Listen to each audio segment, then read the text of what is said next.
My name is Doug Leasure. I want to welcome you to another training session for Active Planner. Today we want to cover one of the simple basic items within Active Planner, and that is the copy plan. So the copy plan is something you would do like when you're getting ready to begin a new fiscal year, where I might want to copy the plan from last year, make a new copy of it, and then get it ready for the new fiscal year.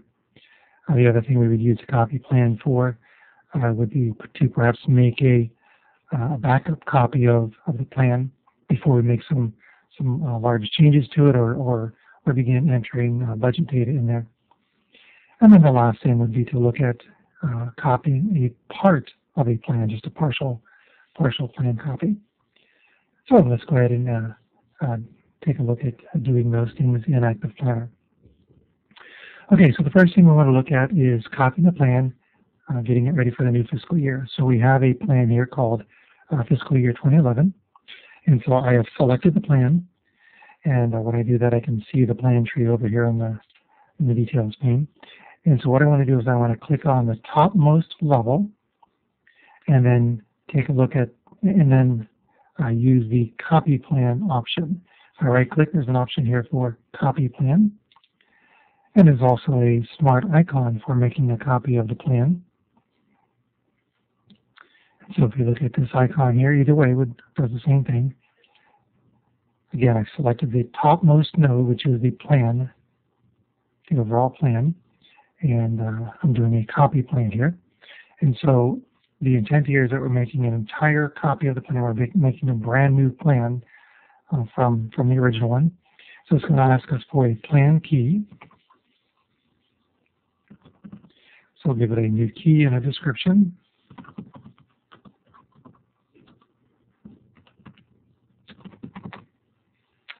And then it's going to ask for the administrator, the date, the plan code, and whether or not we want to allow publishing. When we copy it, are we copying all revisions or only the active revisions? If we've created any cubes, we want to copy the cubes along with the new plan. And do we want to copy the publication settings? Typically, we can just use all of these default settings when we're making the copy. Now, you might be inclined to think that we would want to change the plan date right here to 2012. But let me just say that I've seen a few occasions where doing the date at the same time causes a small hiccup. So I would prefer to make the copy first and then come back and change the date. And that's the way we'll do it today. Because that seems to me to be the better, safer way to do it. So let's go ahead and just give it a new plan key and a new description. We'll click OK, and the first thing it does is to create the new plan, and then to make any updates to the sheets as needed. And we'll be done here in just a quick moment. You can see it's a fairly quick process here. And now it's done. Okay, and if we take a look at under our tasks pane, we can see we have a new plan. If we click on that, you can see that it copies the plan and copies the structure.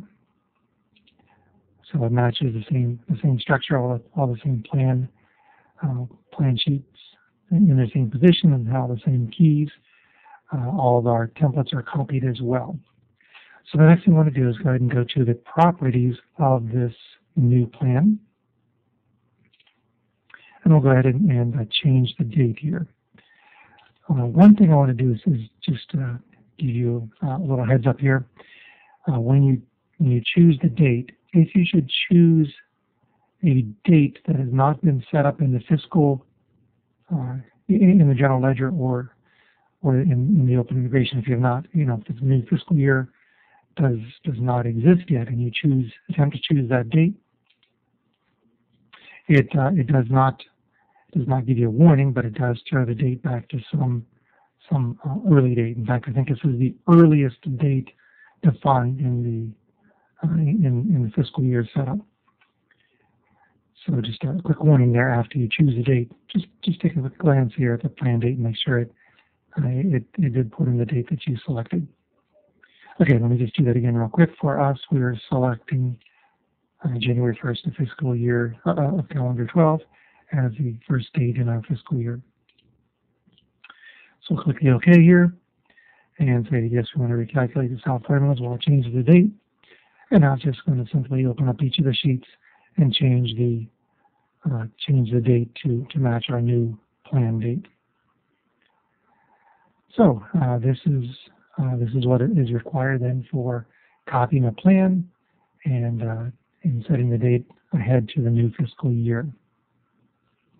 Now, obviously, when you're creating a new plan for the new fiscal year, you may want to make some changes to the structure of the plan sheets, to the templates, perhaps make additional copies of the plan sheets for any new departments, territories that you've added since last year. So, but this is what I wanted to cover regarding the copying of the plan and getting it ready for the new fiscal year.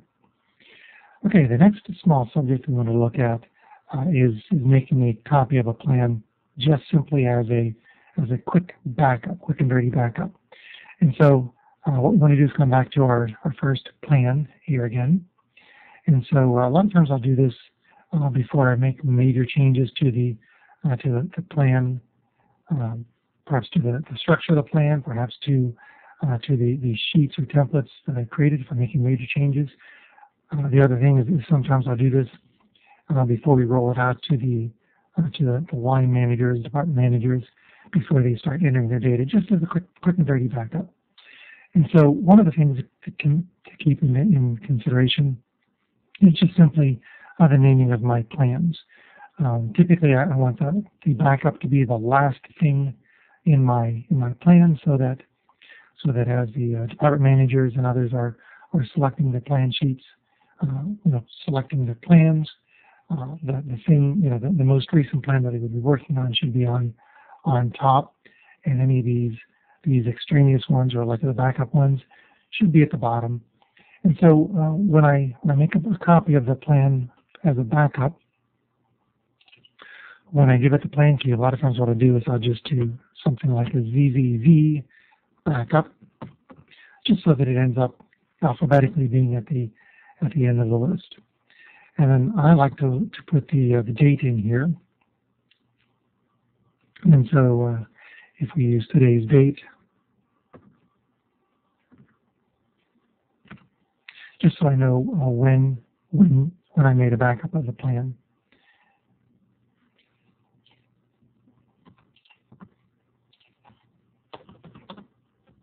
And then we'll give it a description as well, something meaningful for us.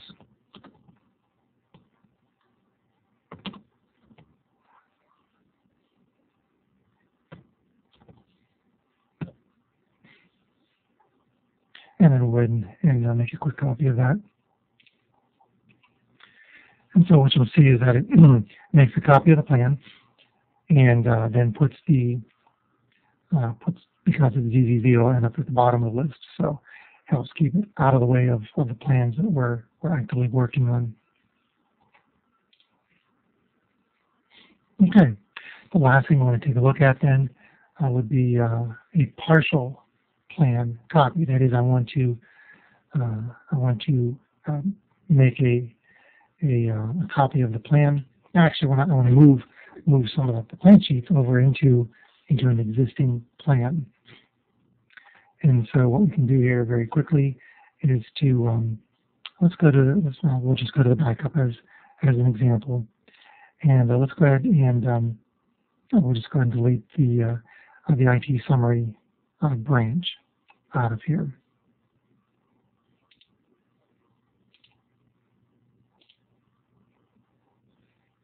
Okay, and so if I come here to my original plan and decide that I want to make a copy of these plan sheet of this branch, the IT summary, and copy it over into our ZZZ backup, it's just as simple as coming to the top node of the branch that we want to copy, and again using the copy plan. Now, Active Planner recognizes, since we've chosen a node and not the top level plan, that we're doing a partial copy. And so the first thing it does is gives us a list of all the other plans with the intent that we would choose one of those plans, and that's what it's going to copy this branch into. So we'll choose CZZ Backup, click OK, and again, we get the choice. The option is to copy all revisions or only active revisions, and whether or not we want to copy the publication settings. And again, typically using the default options is what you want to do. So we'll click OK, and it'll move that small branch over into the selected plan. Now, I do want to take a second and go here and show you that when it does that, when you are doing a partial copy plan, it doesn't know where things should go positionally, so it always puts the sheet or the branch under the unassigned sheets.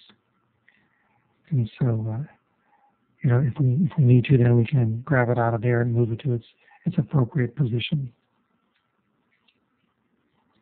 Okay. The other thing we need to understand when we're doing a copy plan.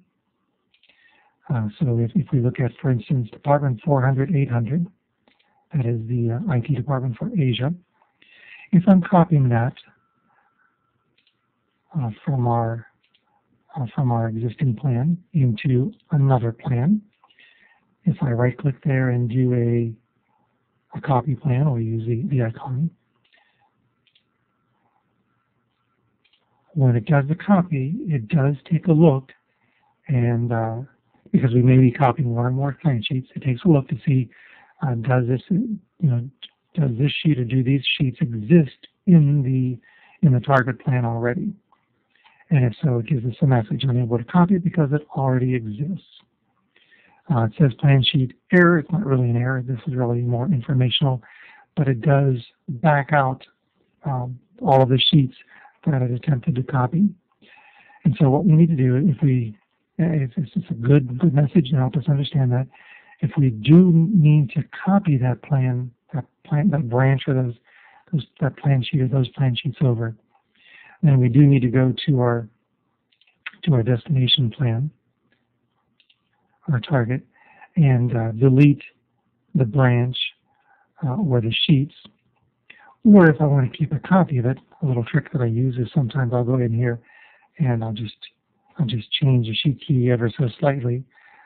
So sometimes I'll do like a V1 to indicate that this is version 1 of that particular sheet. So if I change the sheet key and update the existing record, that leaves the sheet there as it was originally copied over. And now if I come back here and copy that sheet or those sheets, then it's going to move this over, and I'll have, in essence, a backup of the original sheet, and now a copy of the current sheet as well. So we'll just do the copy plan, choose that CZZ backup, and now we'll see that that sheet key does not exist, so it'll move it over, and we'll have two of them over in the resulting plan. And again, it puts a new one in the unassigned sheet, so if I need to adjust these things positionally, I can do that. Okay? All right. Those are the things I wanted to cover today. So thank you for joining me, and I look forward to working with you at a later time. Thanks.